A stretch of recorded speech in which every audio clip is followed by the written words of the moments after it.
Saludos a todos. En esta ocasión vamos a ver algunos ejemplos de cómo podemos realizar la clasificación con las redes neuronales artificiales. Supongamos que tenemos dos tipos de plantas, de las cuales estas nos proporcionan flores rojas y flores moradas. Cierto día se nos ocurre tomarles algunas medidas a estas plantas, de los cuales obtenemos los siguientes datos: lo largo y ancho de sus pétalos, de tal manera que como solamente son dos atributos, los graficamos en un plano. Una vez que graficamos los datos, podemos observar que entre ellos se están formando grupos separados, de tal manera que si nosotros realizamos y graficamos una línea, podemos realizar la separación entre ellos. A esta línea se le conoce como la frontera de decisión, en donde posteriormente, si nosotros tomamos algún otro dato y lo graficamos, si se encuentra de un lado de la recta, podríamos predecir si se trata de una flor morada, o bien si se encuentra del otro lado, podríamos predecir que se trata de una flor roja. Esta frontera de decisión es el objetivo del trabajo de una neurona a una red de neuronas artificiales. Por lo tanto, a partir de aquí nosotros podemos comenzar a realizar el diseño de algunas neuronas artificiales para realizar la predicción de los datos y saber de qué tipo de planta o flor se trata. Por lo tanto, vamos a realizar una neurona artificial que nos apoye en esa predicción. Vamos a tener entonces nuestra neurona, a la cual, si nosotros tomamos el ancho y el largo como las entradas de nuestra neurona, tomando como el ancho como la entrada P1 y el largo como la entrada P2. Estas dos entradas las vamos a conectar a la neurona y las vamos a multiplicar por dos valores que se conocen como los pesos. En este caso están nombrados como W1 y W2. Además, recordemos también que en una neurona siempre lleva una entrada especial que se conoce como el bias, con un valor de 1, en donde el bias sería el peso de esa entrada, el cual nos va a apoyar para ajustar esa frontera de decisión. Una vez que tenemos estos datos, nosotros podemos generar la expresión matemática de estas entradas en el proceso de esta neurona. Por lo tanto, tomamos y multiplicamos la entrada P1 por el peso W1 y la entrada P2 por el peso W2 más su polarización, obteniendo este resultado. De aquí nosotros podríamos realizar un despeje en donde podríamos obtener la ecuación de la recta. Una vez que tenemos la recta de separabilidad, con esta nos podemos apoyar para saber de qué tipo de flor se trata. Por lo tanto, una vez que se active esta neurona, podríamos decir que si se trata de la flor morada, o bien si la neurona está desactivada, podríamos decir que se está tratando de una flor roja. Entonces regresamos a nuestra gráfica, en donde a partir de aquí nosotros podemos generar nuevamente nuestra recta y vamos a colocar los valores de los pesos. Sabemos entonces ahora que los pesos van a controlar nuestra frontera de decisión. Sin embargo, estos pesos no pueden realizar correctamente la separabilidad. Por lo tanto, es necesario apoyarse necesariamente del valor de la polarización del bias. Entonces, a partir de aquí nosotros ya podemos realizar y colocar una frontera de decisión que separe estos datos. Si observamos, podemos tener infinitas soluciones para realizar la separación de estos datos, y también observamos que los valores de los pesos son los encargados de el control de nuestra frontera de decisión. Bien, ahora si graficamos el vector de pesos sinápticos, vamos a observar que este vector se va a mantener siempre perpendicular a esta frontera de decisión.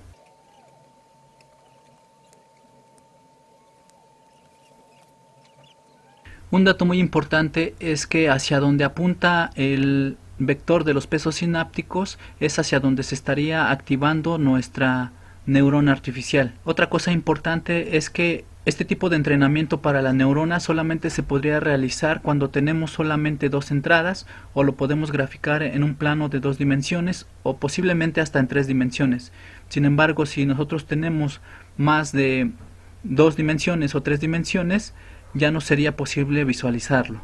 Hasta aquí entonces nosotros tendríamos los valores para nuestros pesos y nuestra polarización o vías, que harían que nuestra neurona artificial clasifique correctamente nuestros tipos de flores, en donde nos daría un 1 si se tratara de una flor morada y nos daría un 0 si la neurona estaría indicando que se trata de una planta de flor roja, utilizando la función de activación escalón.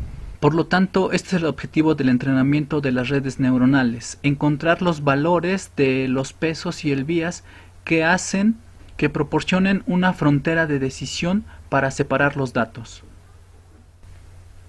Bien, ¿qué pasaría si tomamos algunos otros datos y los graficamos y estos datos siguen formando grupos separados? Sin embargo, ahora ya no es posible realizar la separabilidad por medio de una línea recta. Entonces, por más que tratamos y modificamos los pesos, no es posible realizar esa separación, ya que si por más que ajustamos, siempre existen de un lado de la recta alguno de los dos datos, ya sea que de un lado se encuentre dato de flores moradas o del otro lado se encuentre datos de flores rojas, por ejemplo.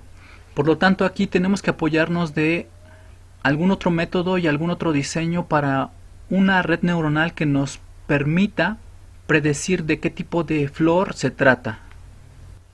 Para resolver este problema, ahora vamos a realizar un nuevo diseño de una red neuronal en donde vamos a tener dos capas, en donde tenemos dos neuronas en la entrada y una neurona en la salida.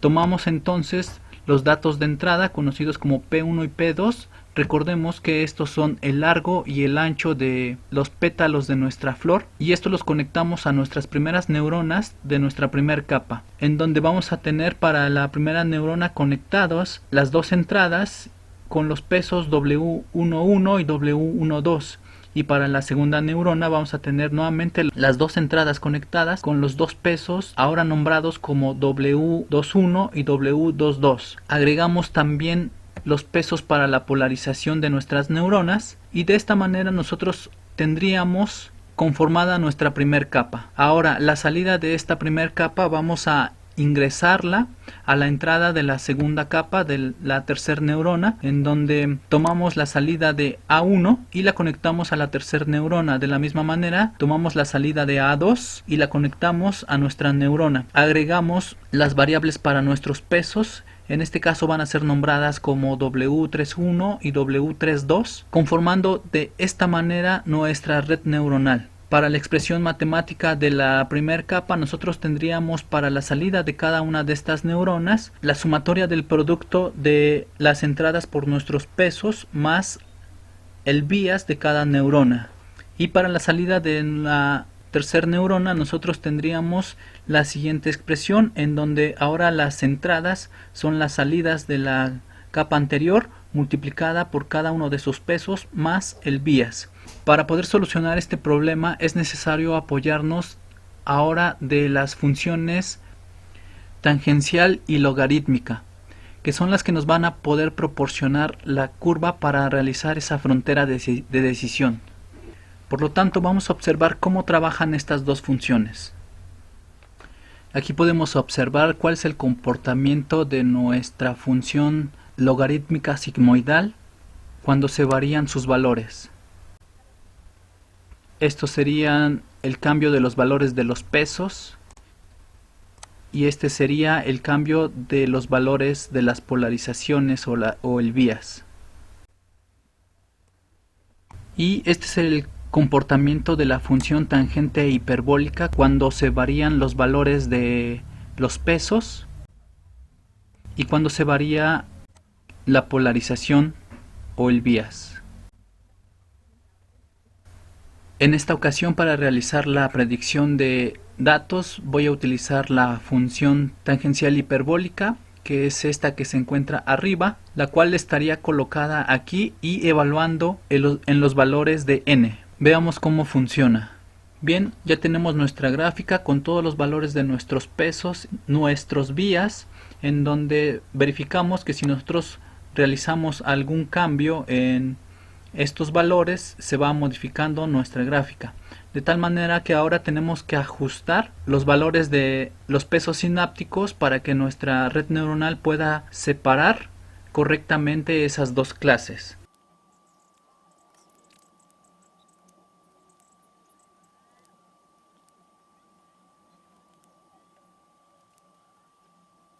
De esta manera ya tenemos una frontera de decisión que separa correctamente los valores de los datos que tenemos.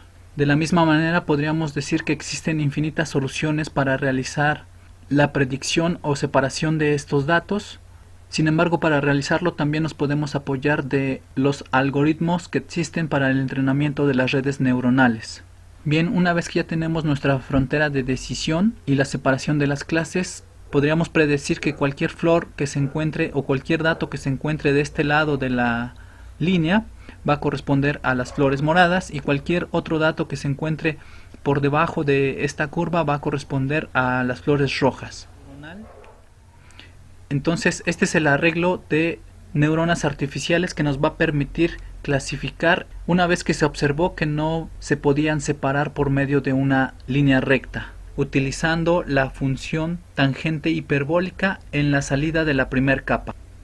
Bien, esto sería todo por esta ocasión. Nos vemos en el siguiente video.